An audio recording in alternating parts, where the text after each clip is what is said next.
little bit about Fair Isle and what makes it distinctive? Well, Fair Isle is you might see it called stranded knitting on some American websites. The island of Fair Isle is part of the Shetland archipelago, I believe, and up there they're very well known for their colourful knitting. It's characterised by the fact that each row is knitted with 2 yarns, sometimes 3, not very often, but sometimes 3. So you can see here that, and that gives you a lovely, lovely pattern. This is more of a sort of modern geometric design.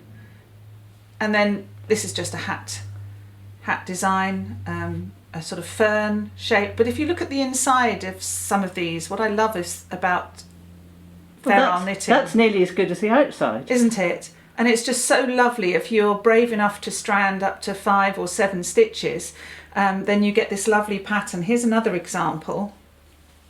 This scarf. Ooh. It's got some nice they're based on tiles, I believe. And when you turn it over, you can still see the shape of the design there as well. So that's the sort of high end of the Fair Isle, if you like, where you're more comfortable with your stranding and you're stranding for longer. But to get people going, this sort of design is just a 4-stitch repeat. And it's very easy to get your eye in with Fair Isle and practice it.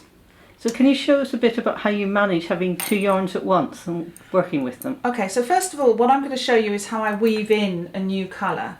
And I do it on the end of the row before I'm going to start knitting with the 2 colours. So you take the last maybe 6 stitches, and this is my new colour, and I lay it across the stitch. Can you see that? Yeah. And then I purl. Okay. And then I lay it across the stitch.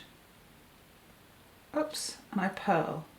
So you're just securing it rather Yes. than tying it in or anything. And then you just do a normal purl stitch. See, that's caught there? Yeah. And then I'll do it across the stitch like that.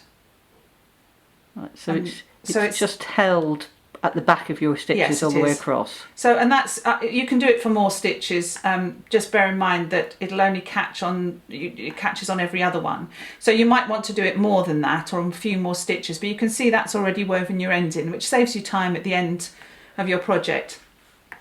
So, if you're one of the things that puts people off about Fair Isle is the fact that your yarns get tangled the whole time, but there's a very, very quick way of remedying that.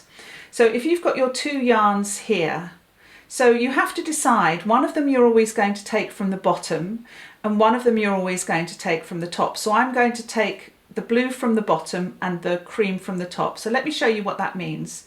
So I knit a stitch in the cream, and then I put that to one side, and I take the blue and I'm going to knit a stitch. In fact, I'm going to knit 1 stitch in the blue, yeah? Yes. Then I put that down at the back because it's going to be remaining at the bottom, and I take this and I'm going to knit 3 stitches now. 1, 2, 3. Right. So this goes back here, and now I'm picking the one up from the bottom. Now I've got to strand across 3 stitches. Can you see that? Yes. So you just want to make sure you're not pulling it too tight. I mean, when you knit Fair Isle, it could look a bit puckered, but a little bit of steam at the end of your project will even that out. And so you're not doing any twisting or anything there? I'm not for 3 stitches. So I've let that blue drop to the back again, and now I'm going to knit 1, 2, 3. That one goes to the side. This one I pick up from below. And you can see my yarns aren't tangled. Yeah, they're just staying. Yeah, they're staying where they should be. Now there's another way of doing this type of knitting, which is the way I prefer, which involves learning the continental knit stitch. It's particularly, when we teach it, it's particularly useful if you're knitting a hat in the round or something like that. And what that means is you've got a yarn in each hand. Ah. Now, if you're a crocheter, you'll be used to having a yarn in this finger, so you might find this pretty easy. So I'm now going to do 3 stitches in the cream. 1, oops, 2, 3. And then without pulling too tight, I'm I'm going to do 1 continental knit. Aha. And that's automatically in the right place. There's my float. Oops, there's my float. 1, 2, 3. Just check that stitch. Don't pull the float too tight. If you need to, you can grab it there with that finger and do 1 stitch. You see, the continental knit is really easy. You're just spreading the stitch to grab the yarn. Yes. Okay? But what's interesting there is it's helping with the. It looks to me like it's helping the tension because your blue yarn's been run along the back very evenly. Yes, you're not pulling too tight. You do have to check that that doesn't get too loose. And that gives you an idea of Fair Isle. Ah. So now we're on the purl row, so we'll do the same again with the 2 yarns that we did before. In one hand, first of all, we'll try that out. So I've got to do 1 stitch with the cream, and I'm leaving that at the top. Now on this row, I'm doing 3 blues. 1, just check that loop, 2, 3. Okay. Now I'm putting that to the bottom, picking up my cream, because it's going to go over the top, like that. I see. Yeah, And so so that this time, stays at the top, yeah. so this time your strand is in the white and the cream. Yes, because my pattern's changed slightly. Oops, just make sure that yarn's at the back. Should be there. So I'm now doing, oops, 1, 2. I'm having trouble with my needle, hang on. 2, 3. So I'm leaving my blue at the bottom because it was always my bottom colour, and I'm doing the cream at the top like that. Right. Okay, just for 1 stitch. So you can see that float is not too tight there. Yeah? Yeah.